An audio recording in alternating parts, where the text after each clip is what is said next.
Hello, good evening, and welcome to Connect Africa. So, in this episode, we are going to update you what's happening with the US-Israel war on Iran. Over the weekend, as you all know, on Sunday early morning, United States have attacked the nuclear facilities of Iran. And following that, this happened actually while the government of Iran is in negotiations and talking. In the middle of talking, the foreign minister of Iran was in Turkey, and then some of them also in other parts of the Gulf countries. So it's in the middle of that negotiations that the US has attacked that nuclear facility. So what we are going to bring you is actually what happened today, latest as of yesterday and today with this US-Israel war on Iran. And the West is actually preparing a new puppet, a new leader to replace the current regime of Iran. That is, their ultimate goal, basically. This new puppet is called his Prince Reza Pahlavi. He's the son of the last Shah of Iran, who was thrown away during the Iranian Revolution in 1979. Basically, this man, meaning now his son, is in exile for the last how many decades. He is holding now a talk from where he is in Paris. I'm going to share that with you. But before, let's just talk about what happened today. Another new thing is that in addition to the U.S. attack on Iran, also Iran has retaliated this evening. It has struck the American base in Qatar. That's what it has done.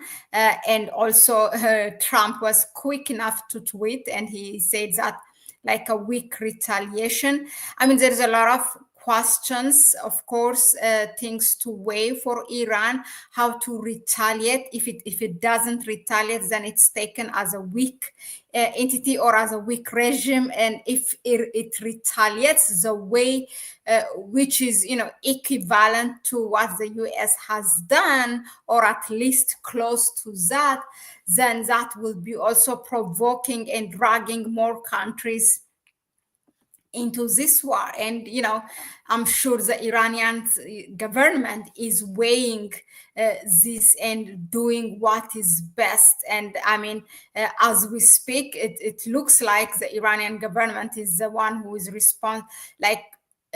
responding to this attack or aggression responsibly.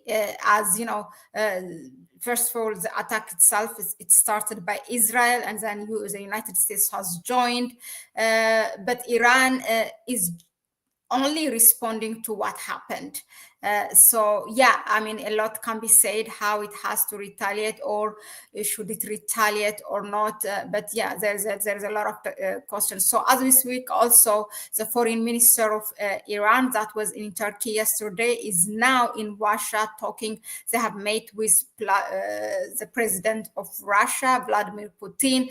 They have given a press conference together. There's also other delegation with this foreign minister, so they're working on it. And he's also in talk with it's their global South strategic partners. They are in talk. So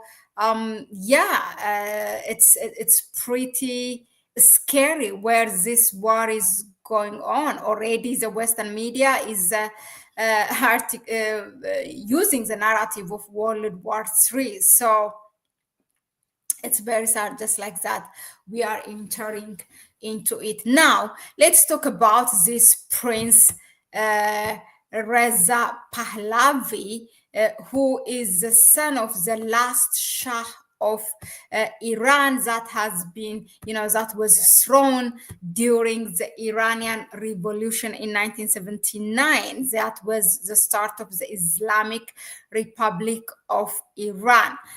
So let me just say some word about this before I share the video with you. So now, who is Reza Pahlavi? This is the one you see now on the picture. He is an Iranian opposition leader and a proponent of a liberal democracy in Iran, a member of the Pahlavi dynasty. So he is the eldest son of Farah Diba and Mohammad Reza Pahlavi, the last Shah of Iran. Okay, so this prince, Reza Pahlavi, has been called as, he's a poster boy of the democracy movement in Iran. Also, most of the dynasties work actually opposite to the West, but this specific Shah in Iran, until it was thrown, it was working with the Western government. So when the Iranian Revolution happened in 1979, he was thrown away. So that's what happened. Now, who is Reza, the father of Reza Pahlavi, or this last Shah? So his name is Mohammad Reza Pahlavi, the last Shah of Iran. He was removed from power by the Iranian Revolution, as I told you, in 1979. So the revolution led to the end of his monarchy and the establishment of the Islamic Republic of Iran. Now, Mohammad Reza Pahlavi was the government that came to power or ascended to the throne through the support of the West. If you ask how, in 1941, British and Soviet forces invaded Iran, forcing his father Reza Shah to abdicate and go into exile. So Mohammad Reza Pahlavi, then 21 years old, became the new Shah.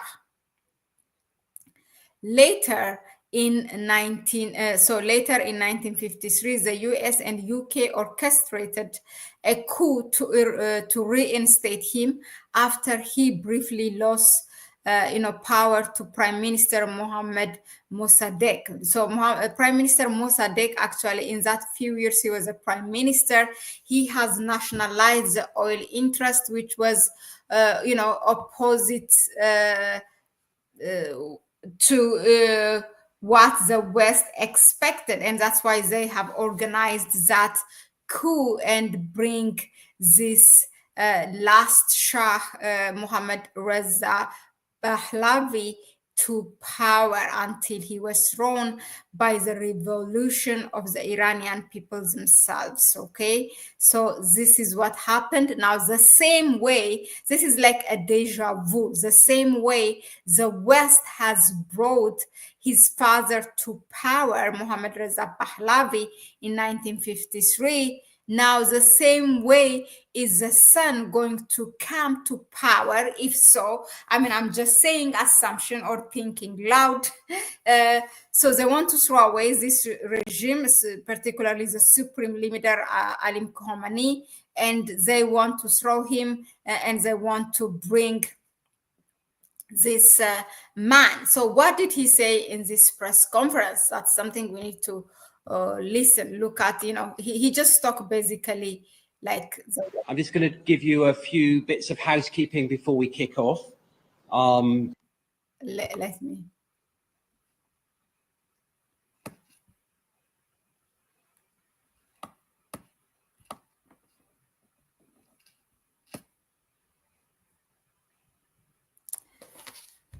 Okay, I have to know where I am.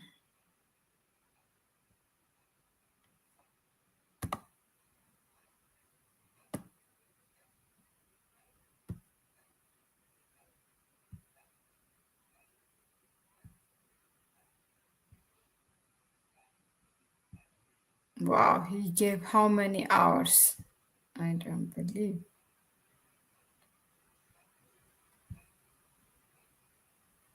We'll begin with a brief message to my compatriots in Iran in Persian, which I would then translate. همیهنان ایران عزیز ما به جنگی کشیده شده که بانی آن شخص علی خامنه‌ای و فرقه تبهکار و ویرانگر اوست.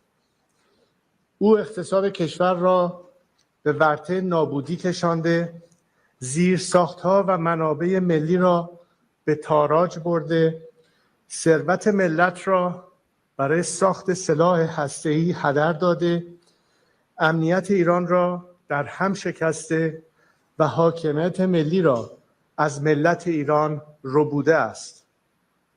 این رژیم شکست خورده، در لبه پرتگاه فروپاشی است و دیگر نباید ادامه پیدا کند.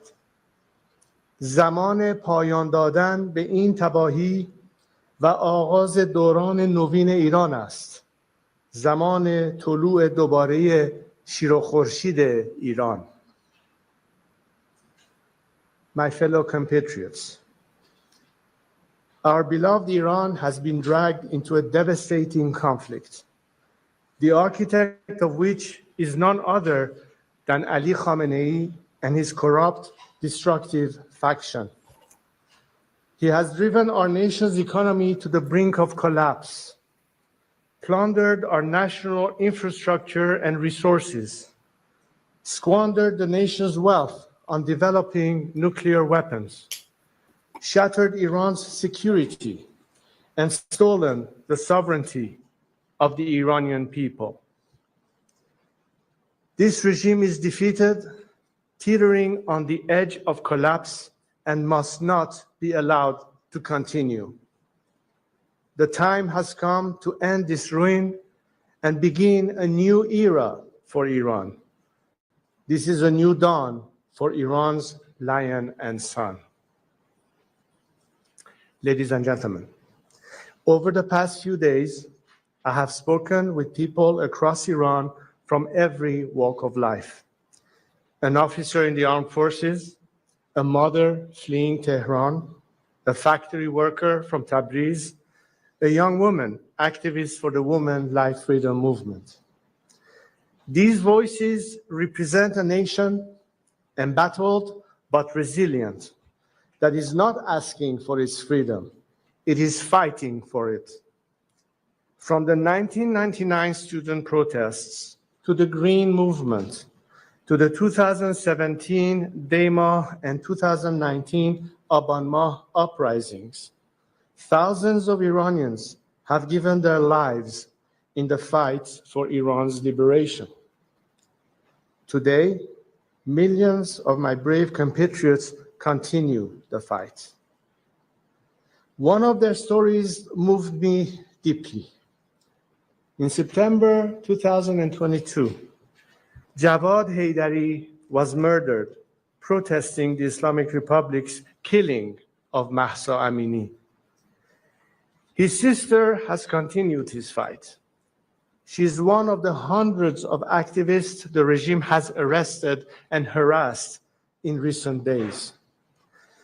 When security forces raided her home, she cried out, "Oh God, where shall we go? Where shall we go to flee from your tyranny?" One by one, her neighbors began to respond to her, "We're not going anywhere. They," meaning the regime, "are the ones who've got to go." These words echo in my heart and should echo in every corridor of power around the world. Today, it is clearer than ever. The Islamic Republic is collapsing. Credible reports indicate that Ali Khamenei's family and the family of senior regime officials are making preparations to flee Iran. The regime is on its last legs in towns and cities across the country. The military is... Delay gebruikt het real-time handelsplatform van Capital.com niet.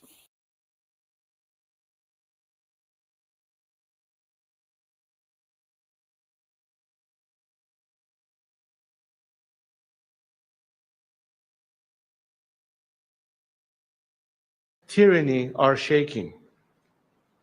This is our Berlin Wall moment.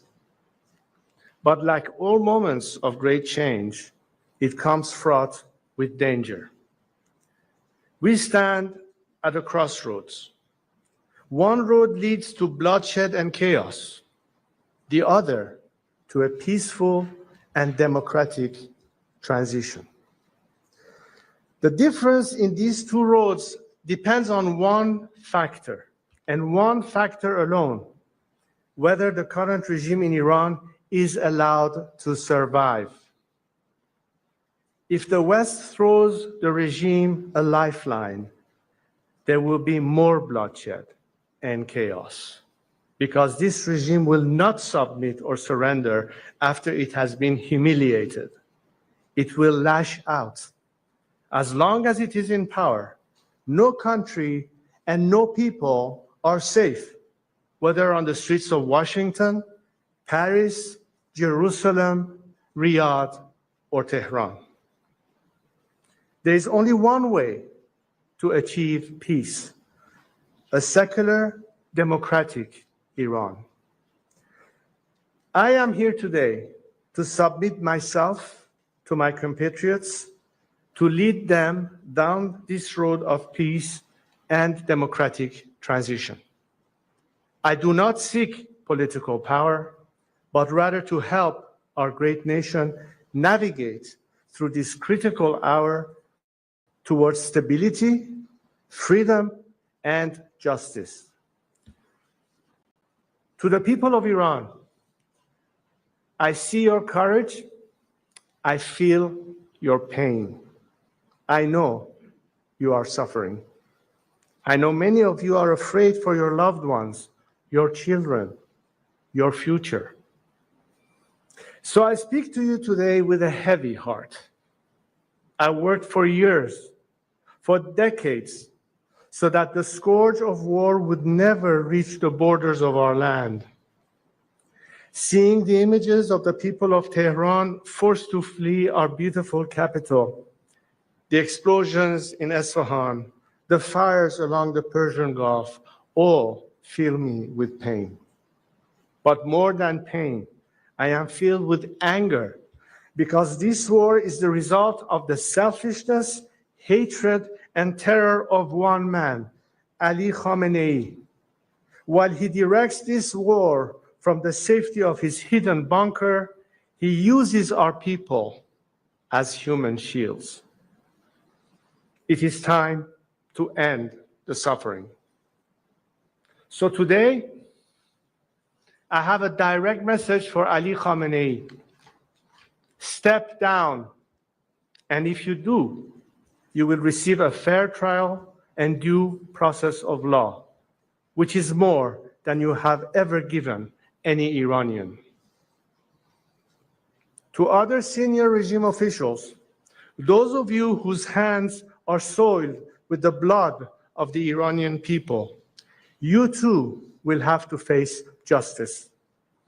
But we will not repeat the mistakes in other failed transitions. To those of you who are loyal to the Iranian nation and not the Islamic Republic, there is a future for you in a democratic Iran, if you join the people now. The choice is yours to make.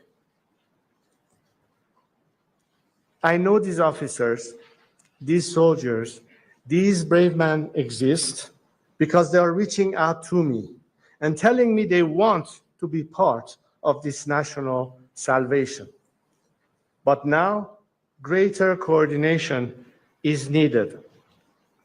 So to that end, today I am announcing that I am establishing a formal channel for military, security, and police personnel to reach out directly to me, my team, and our expanding operation. This is a secure platform to efficiently manage the growing volume of inbound communications and requests from those breaking with the regime and seeking to join our movement. For those patriotic members of our armed forces, the time is now to join the nation. If you do, I will make sure your service to Iran is not forgotten and is celebrated. To the international community, now is the moment to stand with the Iranian people. Do not repeat the mistakes of the past. Do not throw this regime a lifeline. You are right to be concerned about stopping nuclear weapons and securing regional stability. Only a democratic transition in Iran can ensure these goals are achieved and are lasting. Take, for example, the destruction of Natanz, Esfahan, and Fordo enrichment facilities. Yes, this has diminished the regime's domestic nuclear enrichment, but it does not diminish the regime's intent to acquire and use nuclear weapons.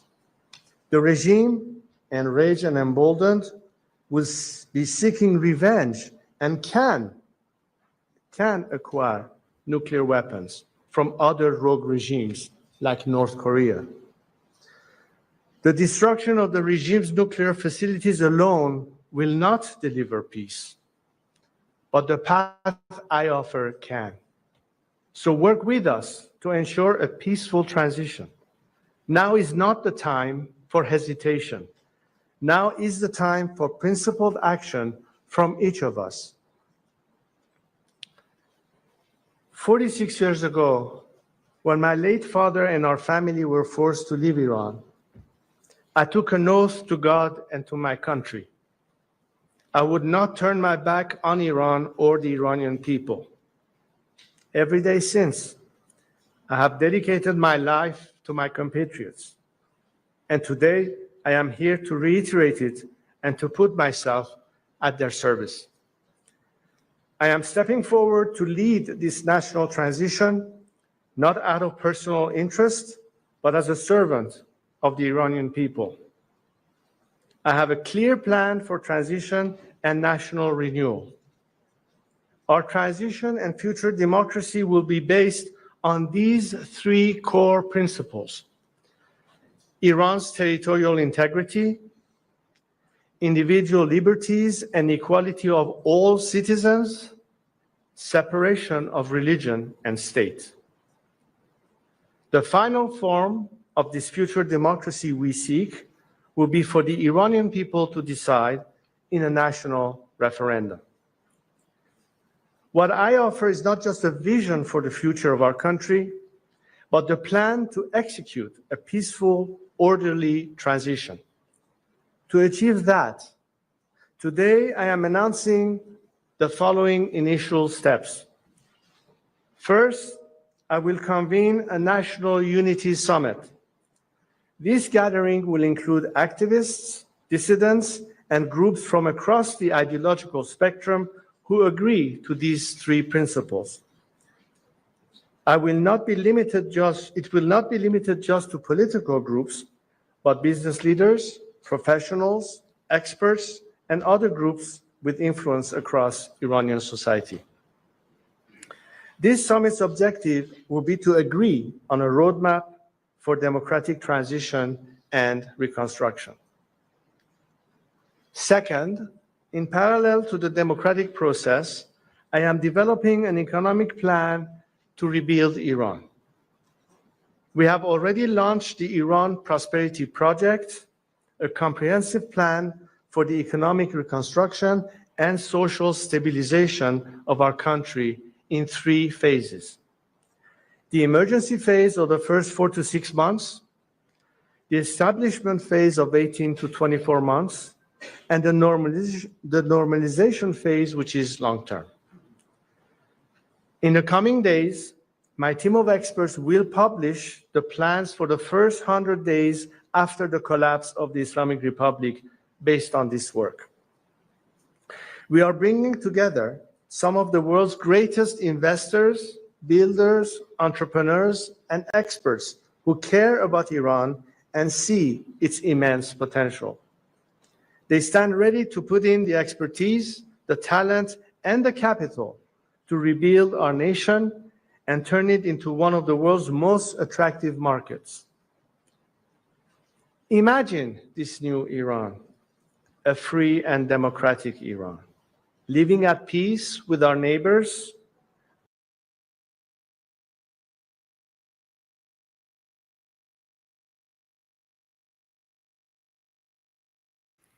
when one started to talk about democracy and election, this and that, you know exactly what is coming to you. It's very clear whose puppet he is. He just exposed himself.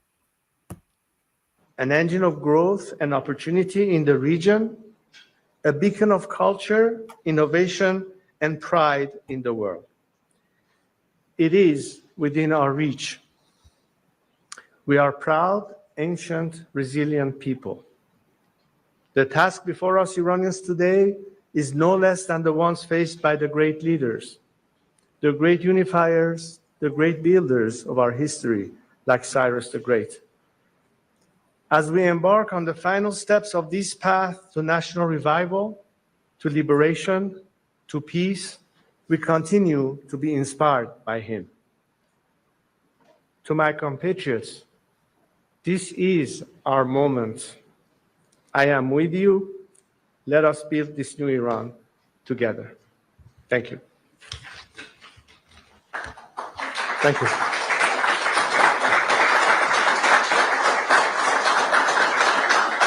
Thanks so much. Thank you, ladies and gentlemen. Thank you, Prince. We're going to take a few questions now. A few people are tapping on the shoulders. Stuart, hello, this is Stuart Williams with George Shaw's Press in Paris. Thank you so much for coming here to speak to us directly. You made very clear in your remarks that you don't seek power yourself, but you are ready to lead transition. And as we're speaking now, quite rapidly, quite concrete terms, what function exactly do you envisage for yourself? Possibly as a temporary president, as a prince even, Shah? Maybe it's time to start to make that clear. And also, just if I could ask one more question about some breaking news. You've probably seen that it's confirmed from both the Iranian and the Israeli sides today that Evin prison, known to house many political prisoners as well as other prisoners in Tehran, has been bombed. Do you support the striking and targeting of such places which are not connected to the nuclear or ballistic programs? Thank you so much. Thank you so much. As I said, I'm stepping in to lead this transition. I don't believe I need a title to play that role. The important thing is to be someone who can galvanize the nation, unite as much as possible the majority of democratically minded secular forces within the opposition and the political spectrum, as I mentioned. But most importantly, how can we, post-collapse, step into that phase of transition, working together, of course, with many elements who are in Iran today, will be joining us in that effort to make sure that we can stabilize the transition phase. As in the past few hours, as you mentioned, two other targets were hit, which from the point of view of Iranians have been part of the regime's means of repression all along. The base of the IRGC, that has been always an element of repression, together, even though you might think it's symbolic, but it's very meaningful, the doors of Evin prison, without harming the prisoners inside, but basically tearing down a wall. And to me, Evin is a prison within a prison, a regime that has taken our countrymen hostage from day one. So I think Iranians... Another important development that I forgot to tell you is that Israel has also bombed the prison of, this is a very famous prison where all the opposition are also detained, the oppositions in Iran. So, you know, they know that those people are angry at the government. So they're just trying to throw away the government and, you know, bring a puppet that really is in a line or aligned with them. That's what they're trying to do. Are seeing that. I can imagine right now a political prisoner in Evin prison, what he thinks about that. Our time is coming. Finally, all these moments, all these movements that people have tried to fight and died for, fighting and unequal war against an extremely repressive regime. Now the regime is even weaker than it was yesterday because two other instruments, one that incarcerates them, another one that strikes them, is being eliminated.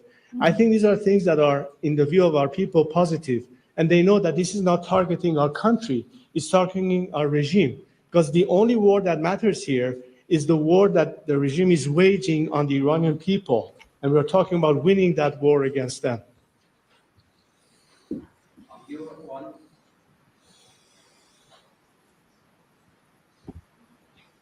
BBC. Aaron.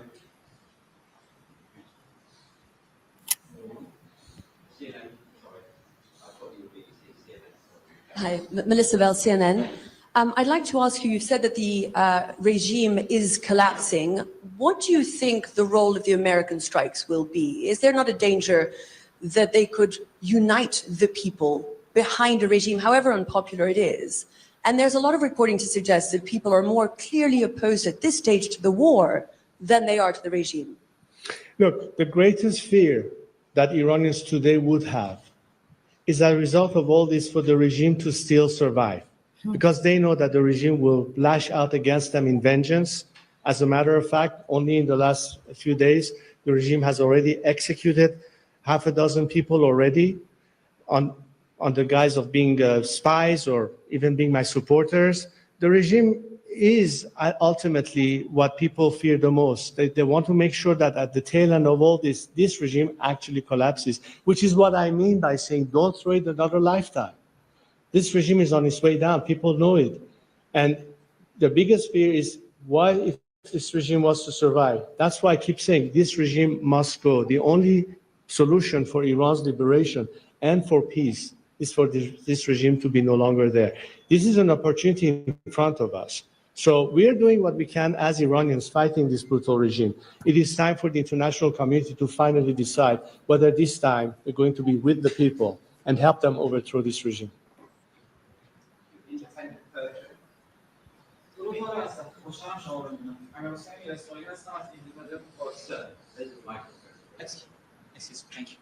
امیر حسین میر اسماعیلی هم از ایندیپندنت فارسی. والا حضرت آقای ترامپ دیروز در شبکه اجتماعی خودشون نوشتن عظمت را به ایران بازگردانید.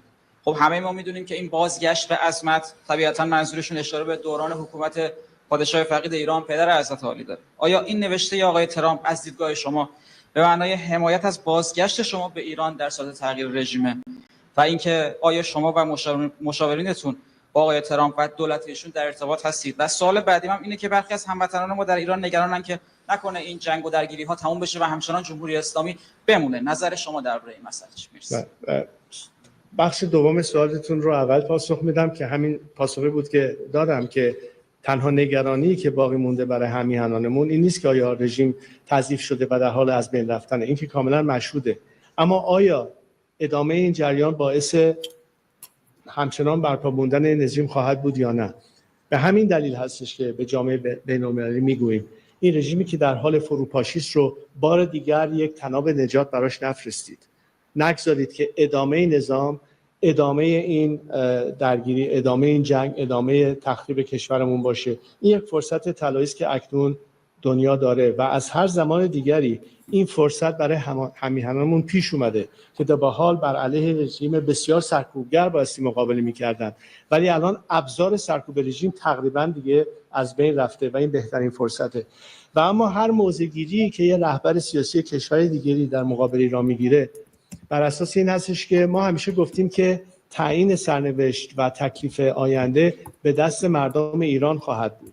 ما توقع نداریم از اینکه یک دولت خارجی بیاد و تعیین تکلیف بکنه برای ما. ما تنها چیزی که از اونها انتظار داریم این هستش که بدونن که جنگ intérieure ainsi que une des structures de gardiens de la révolution atterrant aussi comme méthode de répression la porte de la prison de Evin, comme vous savez, où se trouve la majorité de nos prisonniers politiques. Tout ceci montre que c'est ciblé envers l'affaiblissement du régime. Et l'interprétation nationale, ce n'est pas une guerre contre le peuple, mais c'est une guerre contre le régime qui est notre ennemi après tout. Et donc je pense que les Iraniens ne se sentent pas menacés comme si c'était une attaque comme à l'époque de Saddam Hussein où l'Iran est entré en guerre avec ce pays. Mais le fait que c'est encore une fois un élément qui équilibre une chance pour le peuple de réagir, parce que tous ces mouvements que nous avons eus, y compris le mouvement de Femmes, Vie, Liberté après le meurtre de Mahsa Amini, l'une des craintes était mais comment pouvons-vous, au-delà d'un certain stade, vraiment se soulever contre ce régime de répression. Quand ils voient que tous ces éléments répressifs du régime et en même temps les régimes qui commencent à s'effondrer, c'est un élément qui leur donne espoir, qui leur donne courage, que finalement, après toutes ces victimes, avec tous ces sacrifices, nous allons finalement avoir une opportunité pour le soulèvement final.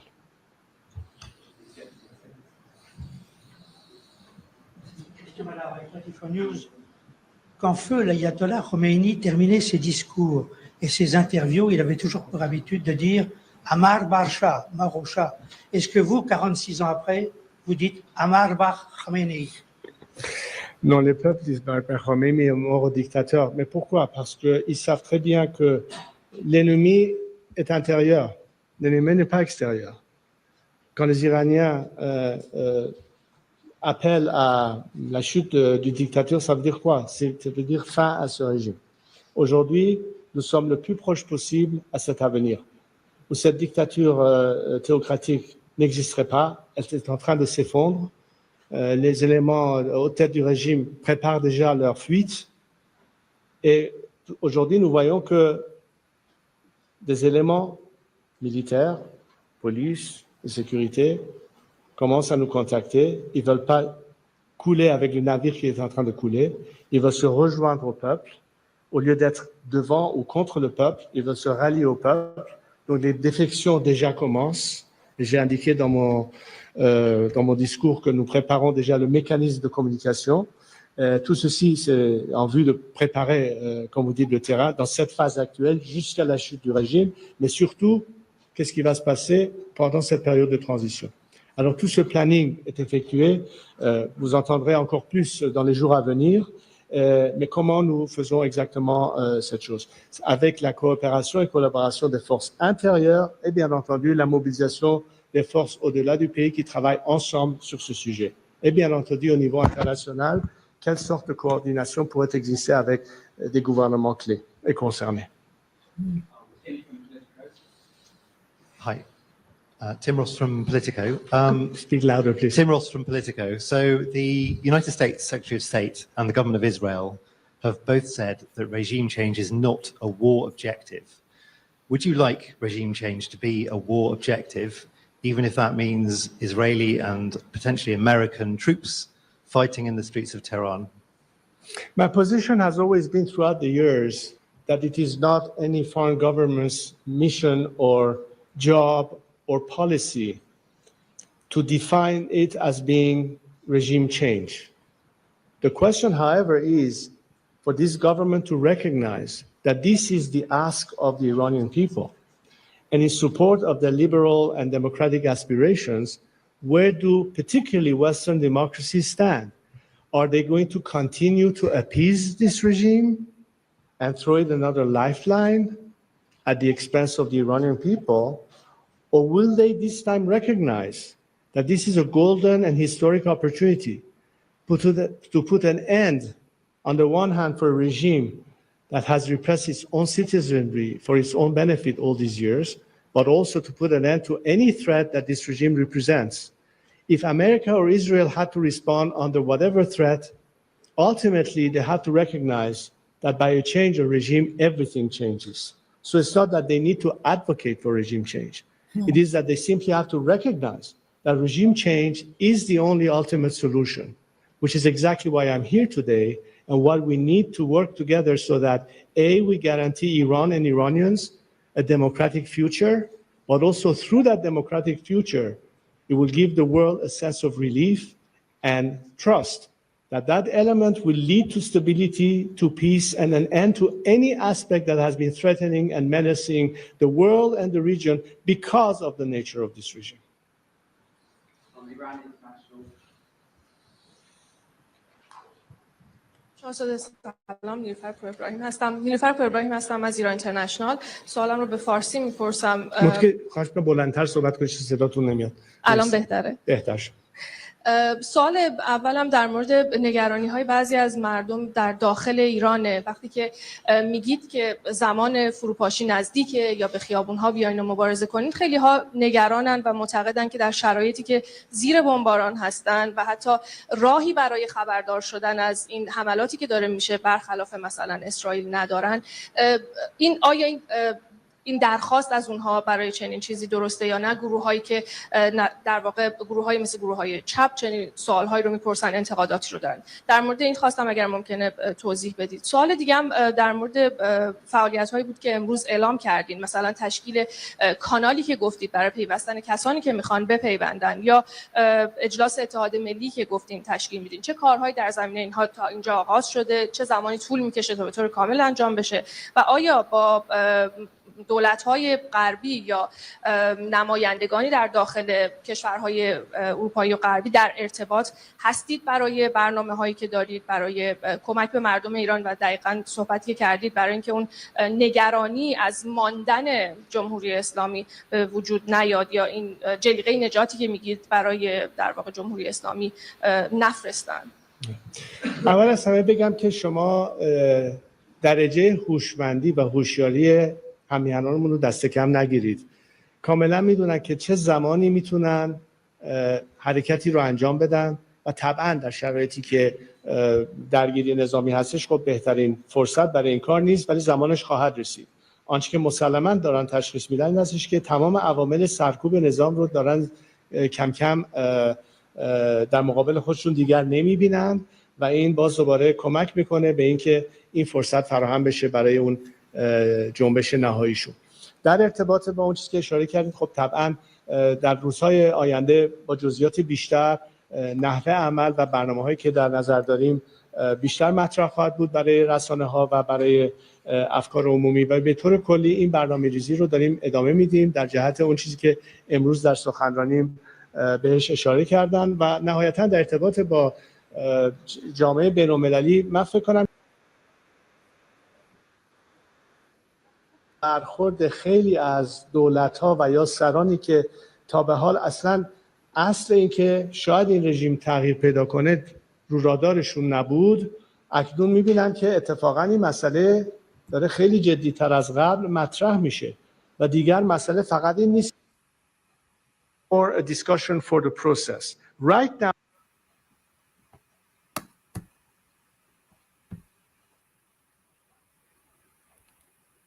américaine qui parle des droits de l'homme, qui parle de liberté, qui parle des injustices, qui parle de tout cela.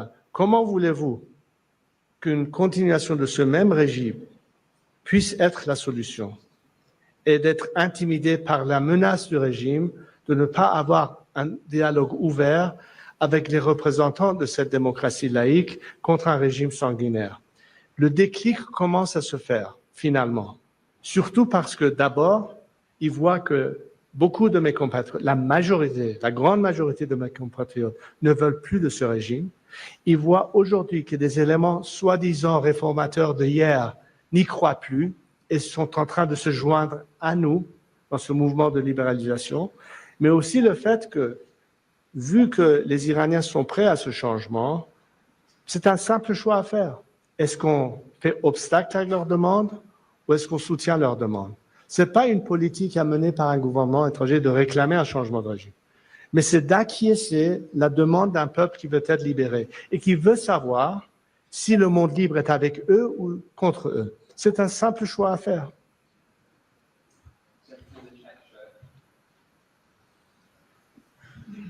Thank you. Rob Hastings from the iPaper in the UK. Our Prime Minister Keir Starmer has called for de-escalation and has suggested that the UK would prefer to see a negotiated end to this current crisis. He hasn't spoken about regime change. President Macron has also distanced himself from the US strikes.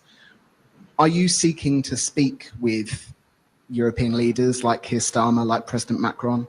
What would you say to them in the hope of convincing them to to your belief that regime change is needed?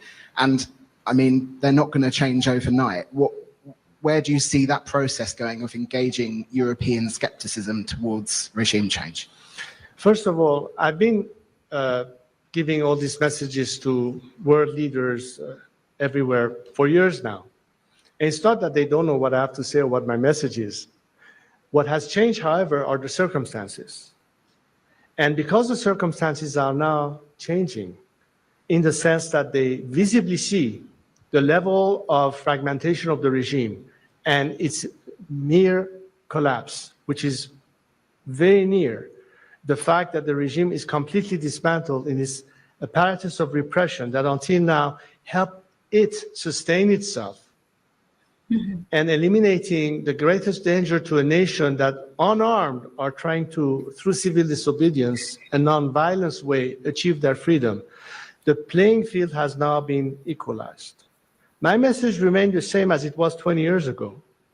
But unfortunately, the truth is that because the pursuit of appeasement and the fear of a regime that takes hostages and intimidates Western governments to have an open dialogue with the force of democracy, they have always shied away and been fearful of talking to someone like me. I think this is changing now. I think we have much more receptive ears. What I would like to be able to do, given the opportunity, is to explain the mechanics of that change so they understand how we intend to do it, what we propose as an instrument, where can they, in fact, facilitate that or assist us. But this is more a discussion for the process. Right now, as we speak, let me point to a few issues that are imperative, where the world can immediately help us. Has nothing to do with talking about policy of regime change and all that. It has to do with empowering a nation seeking liberty. The regime is at war with its own people. It is trying to take revenge on the people, executing political prisoners, shutting down the internet, even landlines in the last few days. They are waging war against our own people. My work is easy because I use ClickUp. Here's how I get perfect notes from every meeting. I click this toggle to send my AI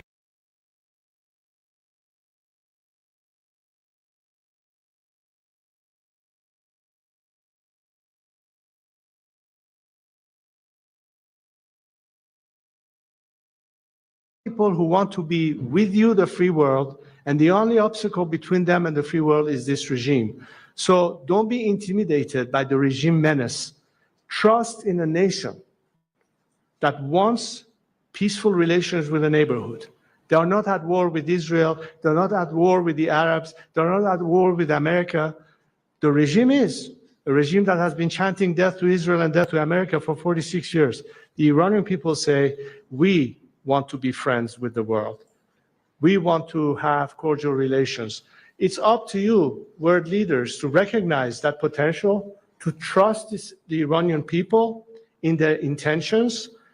And this is what will be the difference. This time, stay on the right side of history. You have an opportunity today. The worst thing that can happen is for this regime to continue to exist. It is on its way down. We just have to facilitate and expedite the process.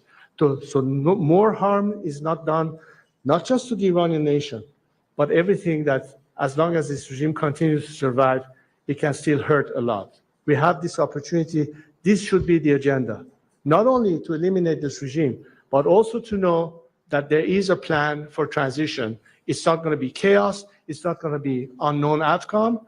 But for that, we need to be able to coordinate. So it is, I don't think it is anymore the question of whether or not or if there should be, but how can we make sure that this is a successful transition? And of course, there will be a need for very serious discussions as to how this or that country can, in a way or not, be effective in helping our cause and therefore guaranteeing our success, which is win-win at the end of the day. Okay, last two questions. Channel 12 and the Sun. I'm afraid that we've given a lot of time for questions. Thank you very much. Hello, and thank you for being here today and for your courageous stance. I'm Elad from Israeli Channel 12. I wanted to ask you whether you're in contact with any Israeli officials or representatives, and how do you picture relations between the two countries in the day after the regime will be changed? And also, you've mentioned some of the previous attempts on to have a civil unrest to topple the regime that have been unsuccessful. What makes you optimistic that this time will be different? Thank you. Well,